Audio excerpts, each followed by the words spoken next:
This is a license and examination committee. And my name is Kidman Chen. I'm the chair. The next to me is Bradley Criminal. And today, the committee address the issue related to the development and administration of the examination, exam policy, miscellaneous exam related to the issue, license policy and license issuance, and license review process. And welcome everyone to come to this committee meeting. And today is the June 13th, and right now the time is 11:01. And let's have the public comment. Oh, okay, I'm sorry. I call the order. Okay. Roll call, Chan, Yes. Chimino. Yes. Okay, the committee is present. Yeah, any public comment?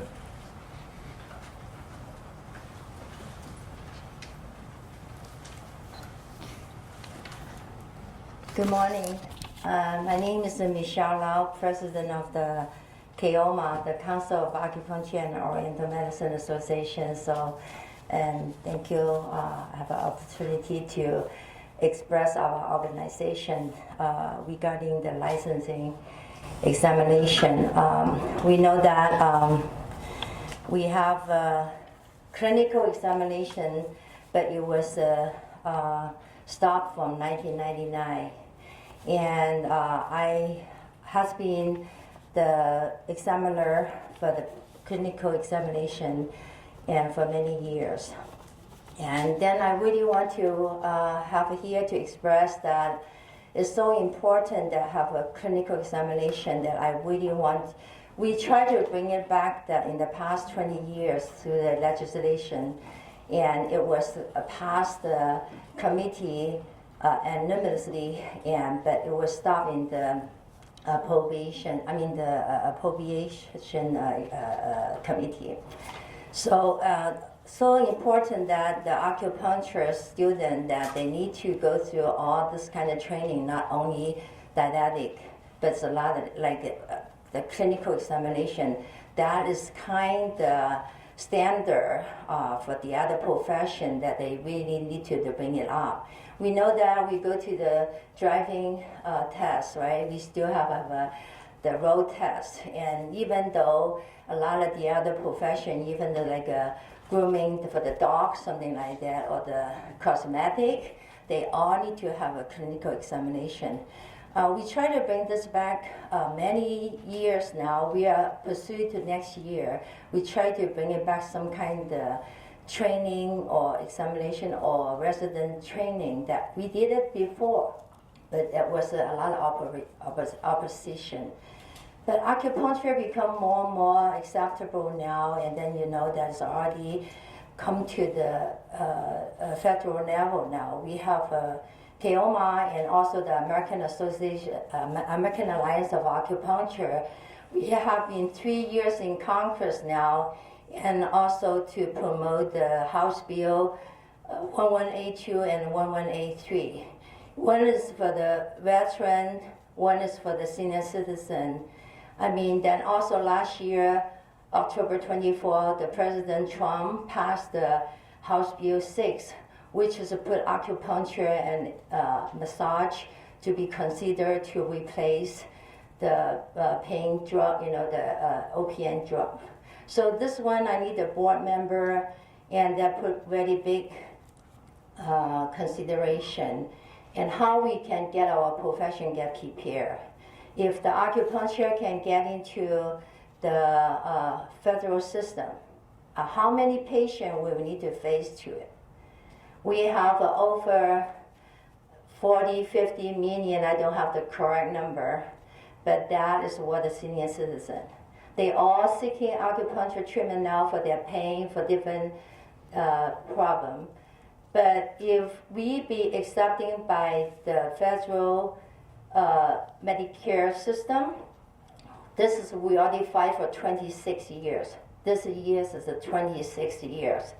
And we go to the Congress every year now we just came back on the April. So I know that this is a long issue, and I do really want the board that put in the agenda next time.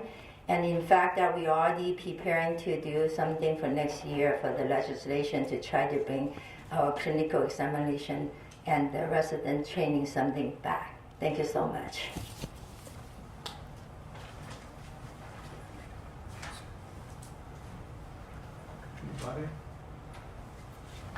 Any other public comment?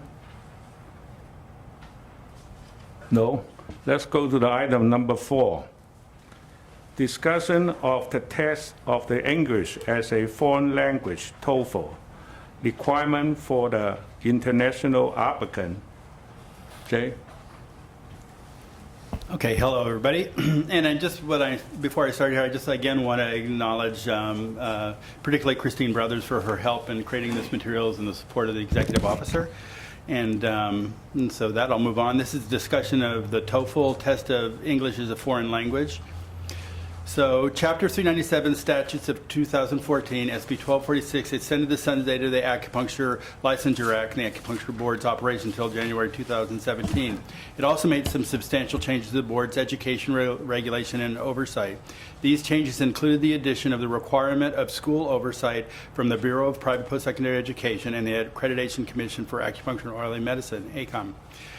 Staff identified that both BPPE and ACOM have requirements for students whose language of instruction is different than English to demonstrate English proficiency by achieving a preset test of English as a foreign language, TOEFL scores, as part of their training.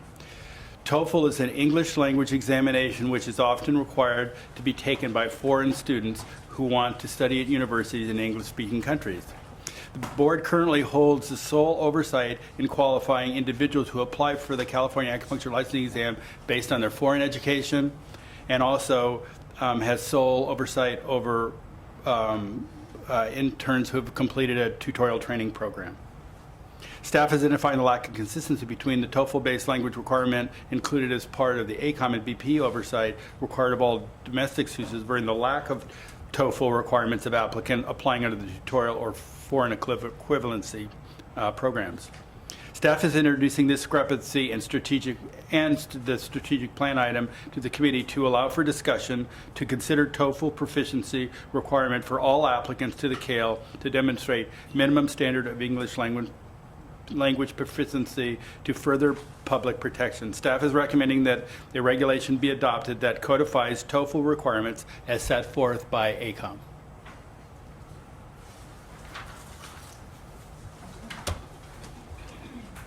That's it. So we've also included ACOM's standards on the TOEFL, and as was possibly mentioned, these are also changing. Their current standards will be changing, and we've received communication from them. If you take a look at the last page of the supplied information from ACOM, that by January 1st of 2020, they are moving to this newer standard. And then to summarize, current standard for ACOM is 80? Am I reading that? No, 61. And then they're moving to an 80, a score of 80 total. And again, we're just seeking to align what our domestic students who are taking a acupuncture training program in a language other than English have to meet, so should those foreign applicants and our tutorial students. Any questions from the committee? No, not at this point. Thank you. There you go. It'd be nice to hear from the schools if they require any people that aren't matriculated that are taking their courses, if the TOEFL is required for them, or just perhaps their response to this. Ron Seidman from Five Branches University. I understand that the Acupuncture Board needs to follow the regulations of ACOM and BPPE.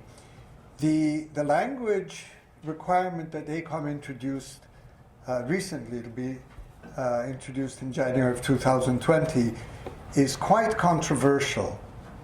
Okay, so if the Acupuncture Board chooses to take it, you're actually adopting something that has been quite heatedly contested as unreasonable. One example is most of us who've been trained in our universities have been trained by many Asian faculty. They have laid a very strong groundwork for our education. I would say that 90% of those faculty would not be able to meet this new regulation. That means that our profession, which is rooted in Asia, would no longer have these roots. And that's a serious consideration. We are traditional Chinese medicine.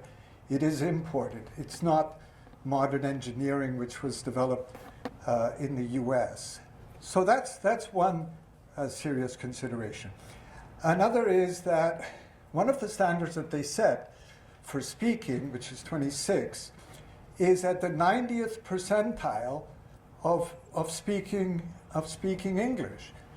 We think it's an error, it's an oversight to require that extremely high standard that, if Harvard or Yale requires that, because you're studying in English and you're studying at Harvard and Yale, and there is none of this tradition from Asia, that can be understandable. But in our profession, it's not. So I understand that the Acupuncture Board has to take these standards, and I would take the time to analyze it first.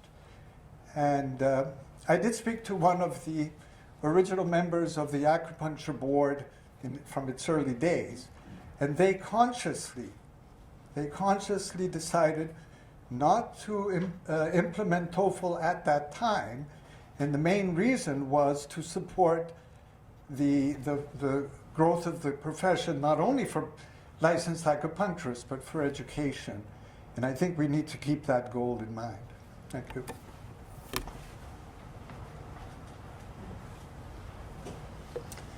Hello, David Lee from Alhambra Medical University. I hope you have a copy of a brief memo I've outlined to address some of these issues. So there is another aspect to this where, in California we have an English program, English exam, and you have Korean and Chinese language programs that have a separate examination. So currently and historically, there's been two sets of TOEFL standards. 61 for folks entering into the English program, and 45 for students going into Korean and Chinese language programs. The change that ACOM is proposing in 6 months eliminates the separate standard for Korean and Chinese programs. It moves everyone up to 80, a single standard for both the English program and all students entering into Korean and Chinese language programs. I think Ron is correct in assuming that less than 10% of our students that are in Korean and Chinese language programs can qualify at that level. It will, in effect, shut down Korean and Chinese language programs in California. That's also being supported by ACOM's moratorium on new Korean and Chinese language programs. So there does seem to be a direct effect of policies of shutting down Korean and Chinese language programs. I am not at all aware of what the board's position on that but I think there should be a clear, transparent, direct discussion about whether acupuncture in California should be English only. Across the entire profession, across this board, do you want acupuncture to only be English?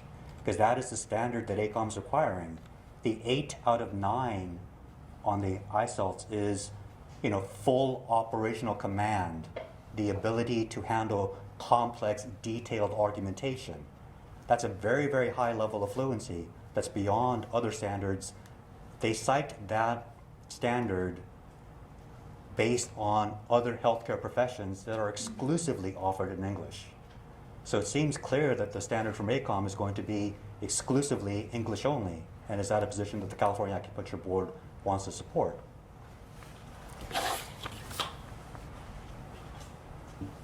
Yoon Kim, president of Empress College. I just want to reiterate what my colleague Ron Zeidman has said, which is that there is no consensus in the field about these new ACOM standards. The Council of Colleges of Acupuncture and Oriental Medicine will be writing a letter to ACOM registering our concerns about these high standards. The standards are very high. We did some research at Empress College, specifically with regard to a speaking score of 26, which is higher than what UCLA graduate programs require. So we certainly support some level of English language competency, and TOEFL requirements are important, but these specific numbers that ACOM has set are problematic. So we recommend that the board does some research, and we would be happy to help you with that and provide you with some information on what are the standards for universities and health professions, and also accreditation commissions. It's my understanding that ACOM it's very unusual in requiring TOEFL standards. It's not an accreditation standard, but it should be a part of the licensure requirement. It really should be up to the board to set some standards because it is a public safety issue. Thank you.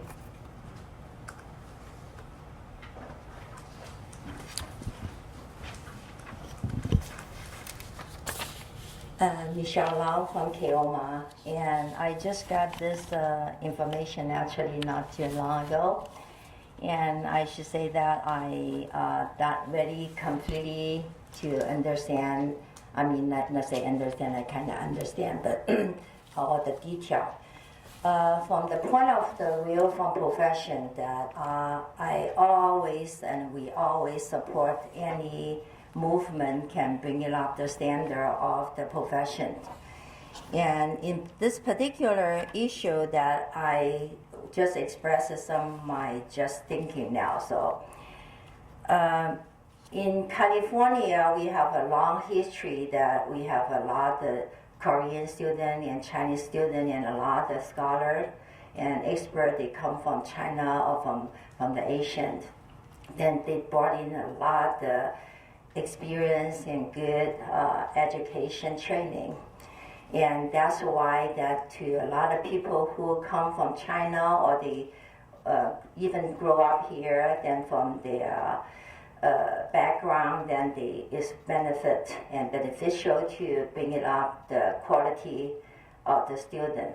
So that part that that's why we support to continue to remain the Korean examination and Chinese examination before even have a Japanese because they don't have too many. Then we kind of just keep that three. And from what I thought, I really want to know all the school. And when you're facing this one, you think it's a big issue, probably thinking it's a crisis will make school be closing soon, and or you lose a lot of students. That is a reality. I understand that. But we also have to understand that all the school, you have your duty, okay, and to make your student to be capable when you get out to treat all the English-speaking patients. If you don't have a good English skill and also competency, that it really will decreasing your your treatment. So that's a part of that. I will agree that to bring it up the standard for the TOEFL. But I look at the time, it's only 6 months to make it happen. That really not be acceptable because everything changed, the school, student, and that we need to have more time to talk about it and to discuss it and before you make it become feasible. So that's my position from Keoma.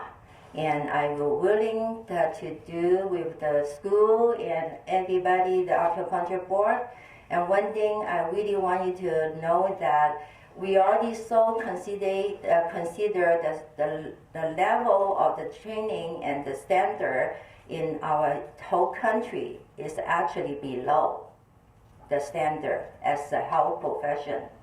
So that's why in the last 2 months ago, April 1st, we make the whole country 50 state, all the association, including ASA, AAOM, GAIL, and a lot of state different English-speaking association leader, and combine with the whole country, 50 state, every association almost, Korean, Chinese, and we gather in DC, the capital, in whole day discussion. We try to talk about that also, that I will going to mention to the board in maybe later on the other education committee. We really have a commitment. We are going to work on the program that actually we have been working in the past 20 years. It's the KSAs. It's a profession 30 seconds. standard. Okay, so thank you so much. Jacques Marco, Empress College Academic Dean. I believe I couldn't pass that standard, fluency, even though English was my 6th language. In terms of our profession, it's not the English competency that has to be at that level, but what about medical terminology? That is a Latin and Greek-based language, so it has absolutely nothing to do with what they're requesting. It's totally out of line, and I believe my colleague Ron Zeidman, who has an MBA from Stanford, this is higher than a Stanford MBA requirement, so I think we really need to look at it. Thank you for your consideration.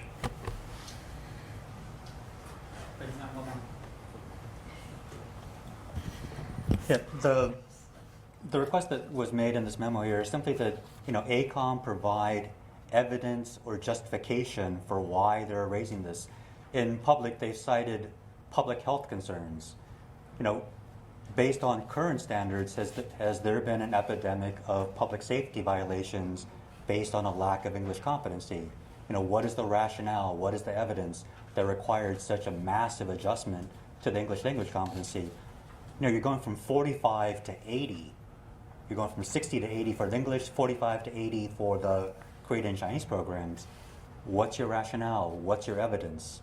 And if you cannot just make these proclamations without any kind of justification. Thank you.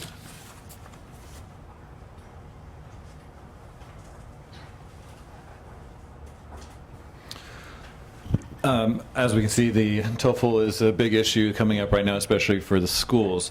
I want to bring it back to the committee's attention that this is specifically, and this is very poignant, but this specific item is for something the board does have jurisdiction over that ACOM does not, and that is specifically tutorial students and foreign applicants.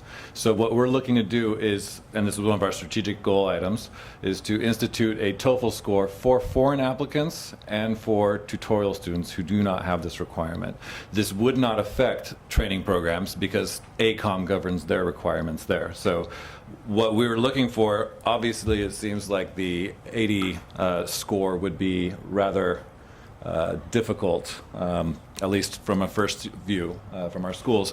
But the 61, I believe, was the score for the current requirement.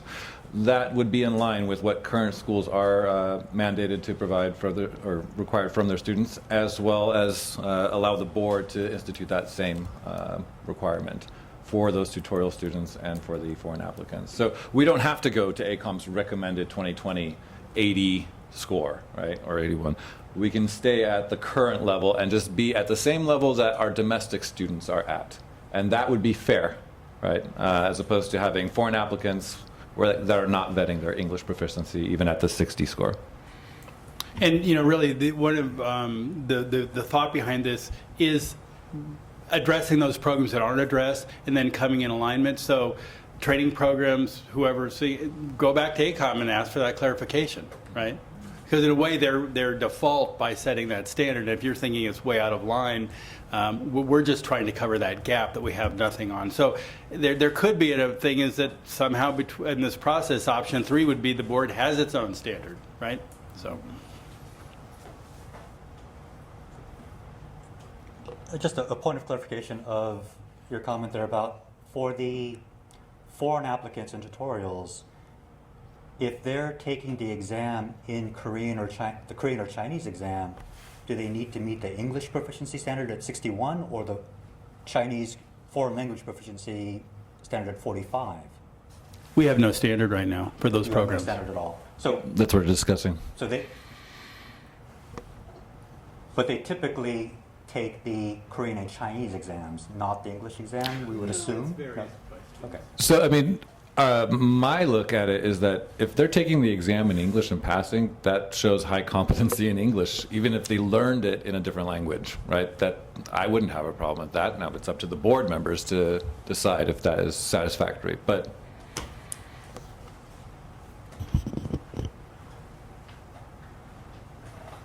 Any more public comment?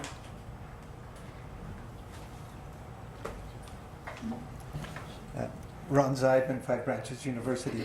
So I did a research on what community colleges in our area, San Jose and Santa Cruz, require to study in English. And it would range from 50 to 60. So that's for community college, studying in English.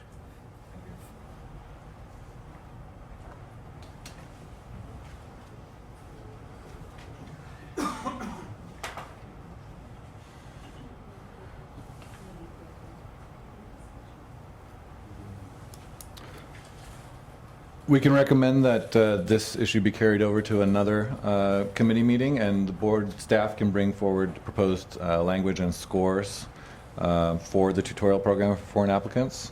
That's one option. Option one. I think, yeah.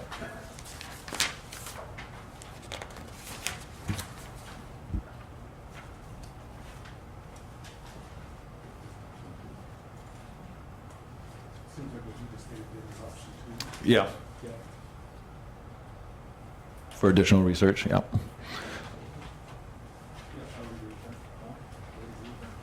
Okay. Okay. Yeah, So we'll let- go. Any discussion with the committee member? You had any comment? No, not at this time. I would like to see some additional research provided by staff regarding this matter. Sorry, once again.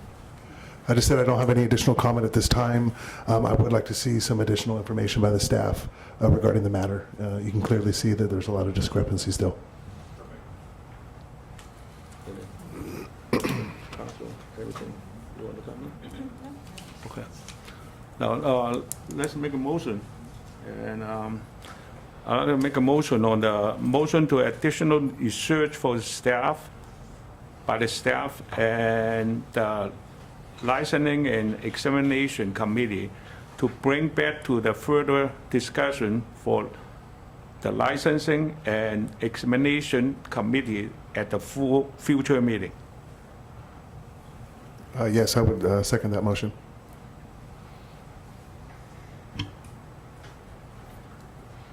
Shan? Yes. Shamina? Yes. Motion passes. Thank you, Jay. Okay, now, go to the item number 5. Discussion of retired licensee status, designation. Okay, Lower, okay. No. Okay, so we're going to discuss the retired status designation for acupuncture licensees. Historically, the board has not had authority to grant retired status to an acupuncture license when a licensee makes the decision to retire from acupuncture. The board only has an inactive status as set forth under Business and Profession Codes 462 of the California Code of Regulations 1399 489.1. These sections allow for a licensee to place the license on inactive status if they are not actively engaged in the practice of acupuncture. During this time he or she is inactive, the licensee is still required to pay the $325 biannual renewal fee. The licensee is, however, allowed to renew without completion of continuing education units while they're on inactive status. The only other option for licensees who wish to no longer practice acupuncture or be be obligated by renewing a license, is to intentionally let the license lapse and permanently cancel with the cancellation designation. The two aforementioned options do not adequately address the needs of a retired licensee, nor do these status accurately reflect the current state of an individual's ending of his or her career as an acupuncturist. BPC Section 464 became effective January 2017 and provides boards who don't currently have statute in their act the authority to enact regulation to allow a licensee retired status. There are several mandatory components to include with this regulation, including criteria to go on retired status, fees to process, and requirements to restore a retired status to active status. All these statutory requirements have been included in the recommended retired status regulation for consideration. Staff has also researched 8 other boards who currently have retired statuses to gather best practices, industry standards, and suggested language. Given the need of the profession and the new authority to enact regulatory process, staff is recommending the consideration of the enclosed new regulation. So Section 1399-49.13 is a new regulation entitled Application for Retired Status Restoration. So retired status, semicolon, restoration. It allows an acupuncturist with a current license that is not suspended, revoked, or otherwise restricted or subject to discipline to apply for retired status with the board. The licensee is required to complete an application and pay a fee of $25 processing fee. The fee has currently been set at $25 based on staff's research of other boards, but there is a couple of other boards with a $75 fee. At this point, staff cannot set appropriate fee until the board's fee audit is completed in August. Once the licensee has been placed on retired status, he or she is not required to renew a license. In order for the licensee to restore the retired license to active status, a form must be completed along with the payment of $75, which is the same fee as the initial application fee for the license exam. However, as stated above, the fee cannot be set until the board fee audit is concluded. In addition to completing an application, retired licensee must take and pass the California Acupuncture Licensing Exam, be fingerprinted, and pay initial fee to restore their license. Having stringent requirements in place to restore a retired license to active status addresses the concern over licensees abusing the retirement designation and going on and off repeatedly, therefore avoiding renewal requirements. Additionally, it gives pause to the licensee when determining the appropriate path for his or her career and license designation. The licensee still has the option of going inactive if he or she is uncertain they want to completely retire. At this point, staff is not recommending a motion to recommend adoption of the language to go to the full board because the forms incorporated in subdivision I and J have not been drafted, nor has the fee audit been concluded. So then we provide you with the business and profession code that provides our authority and then the proposed language for the regulation. So I thought since it's a new regulation, I should go ahead and read through that regulation just so that it can actively be heard in the room. So add section, what we propose to do is add a section 1399-419.3 of Article 2 of Division 13.7 of Title 16 of the California Code of Regulations is read as followed. 1399-419.3, application for retired status, retired status restoration.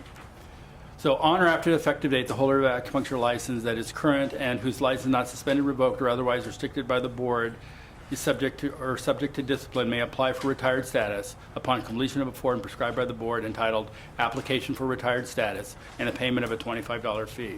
Upon application for retired status, the licensee shall disclose under penalty of perjury whether the license has been disciplined by any public agency or has been convicted or pled nolo contendere to any violation of statute in the United States or a foreign country.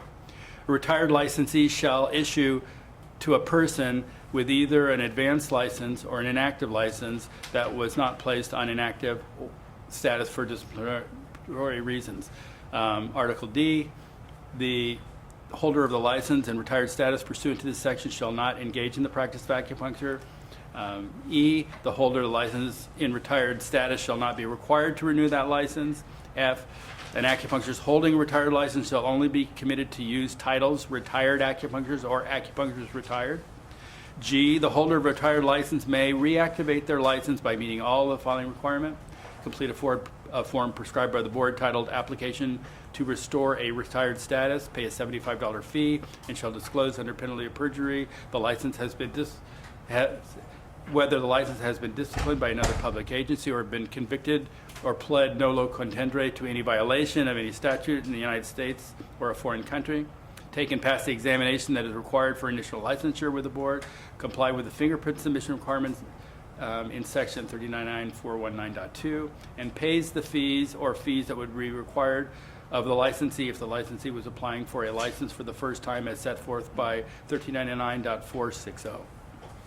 H, placement of a license on retired status by a licensee shall not deprive the board of the jurisdiction to commence or proceed with any investigation or complaint or action or disciplinary proceeding against the licensee or to render a decision suspending or revoking the license. I, the application for retired status should contain and contact information, and then the application to restore retired status shall contain contact information again, and that's the regulation. So, discussion.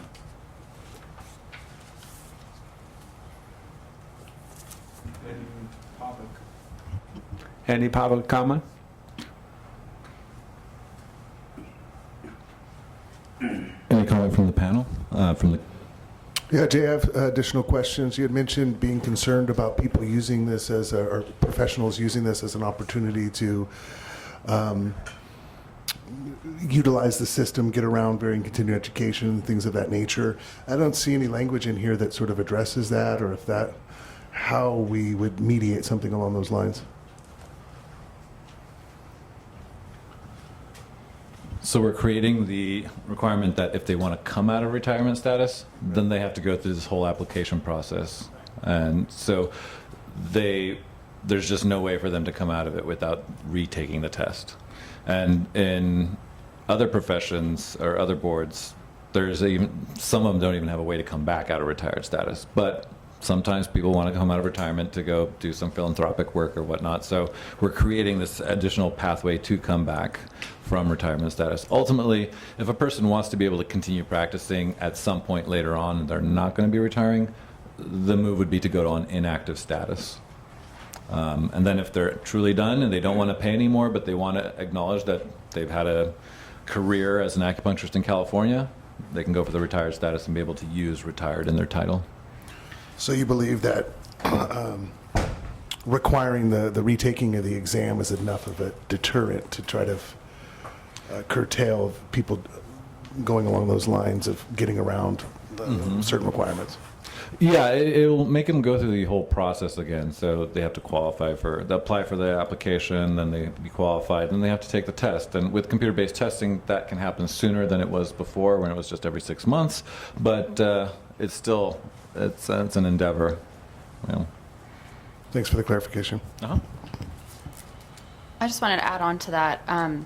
The other reason we were concerned was when we did look at other boards, they did have sort of an easier pathway to restore their license, where they just maybe had to complete continuing education and pay the biennial fees or the renewal fees. And we felt that may be problematic, that there could be that loophole of going back and forth, and being that there's already the inactive status to cover it. For somebody who does want to go back and forth, that would fit that. But if somebody chooses to go on retired status, that's a little more final. And so it acts similar to our cancellation regulation or statute, where if you, and this is how I think most people, when they do stop practicing, they just let it lapse and then it cancels. The only way to come back from that is to take the exam and to apply for a new license. The only difference with this was you would get your same license number back. So it wouldn't look like you're starting afresh, I guess. Yeah, and I just want to add that for many, many years, the board has been getting frustrated complaints from licensees who, when they go and they've had their really distinguished career and they click on their license and it says license canceled, delinquent status, they get inflamed, right? Yes. And so this is some of the other boards, when you go to retired status, you get a little plaque say thank you for the service to the profession, which is a nice touch, right? So, and being an old man myself, if I was to retire, I would think that it would be the way I would like to go, but that's kind of a selfish, narcissistic kind of approach. You're not old, Jay. I think it's that when the licensee retire, we should recognize the contribution to the profession. So, like the cancellation, when the people online to check and the license is canceled, they probably had something in the wrong direction. Probably this guy doing something wrong. The board canceled his license or her license. And if we had this retired next to his name or the license, then the people and search for their status. They understand this person is just like an army, honorable discharge. Yes. Okay, so I think they put their lifetime for the profession and serve for the community. We should have some kind of destination for them.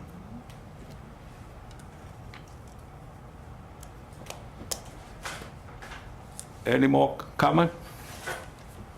Yeah, Jacques Marco, Empress College. Just on the same note, I understand and thank you for bringing that up. I think, Mr. Kidman, it was very, very important what you said, the status retired. So recently we lost one of our most esteemed faculty member. He passed and he's going to go through the process delinquent and then it will be canceled. I know there's very few, last time I checked maybe it was 10 plus years ago, very few members that pass that are deceased, so you have to send the death certificate. So very often the family does not send the death certificate, and these illustrious contributors to our profession, it still says cancel. So is there any way to acknowledge, even though we are not direct family member, we know they are deceased, what are we going to do about it? So right now it still will say delinquent. So we have one or two of our faculty members that would be right now under the delinquent phase, and I think this is very unfair for the students if they are out of state or lost touch, that they would check, oh, he's delinquent, and I don't know if they are deceased and we cannot get the death certificate because we're not direct family member. Maybe we can notify the board, and there's some maybe other status, maybe they can be retired if you are aware that they no longer have renewed their license and are deceased. But I know for a fact numerous faculty member over the last 10, 20, 30 years that are deceased, and it's just canceled, and it's very unfortunate. Thank you for your consideration. We can take that as a future agenda item, as a separate designation of status. Okay, how about legal counsel? How about the staff? Any comment? No? Okay, let's make a motion.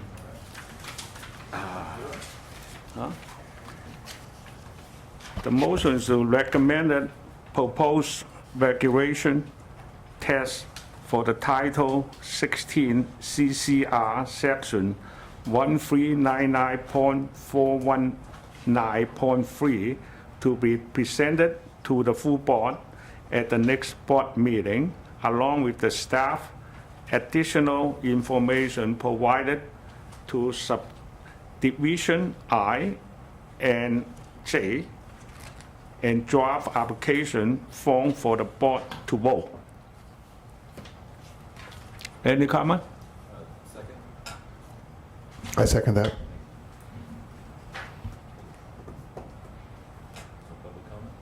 Yeah, public comment? No? Okay, take a vote. Chan? Yes. Chimino? Yes. Motion passes.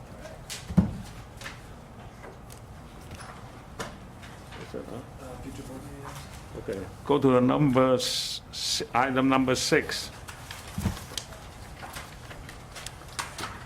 Future meeting date and agenda item. Anybody had any comment on the future item? So we can Agenda item? definitely look at taking this up at the next board meeting. Yes. And then we have the deceased status to look into. Any other items? Future agenda items?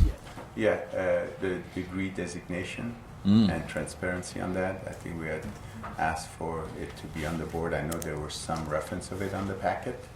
And with what's going on in the profession, including ACOM's positions and breakup of degrees, making the situation even more confusing for our consumers. So we want to advocate for consumer safety and transparency. So please, we can have this degree designation to be on the next agenda. Thank you so much. Thank you. And- Any more? No? The meeting is adjourned. Thank you. Please take your items.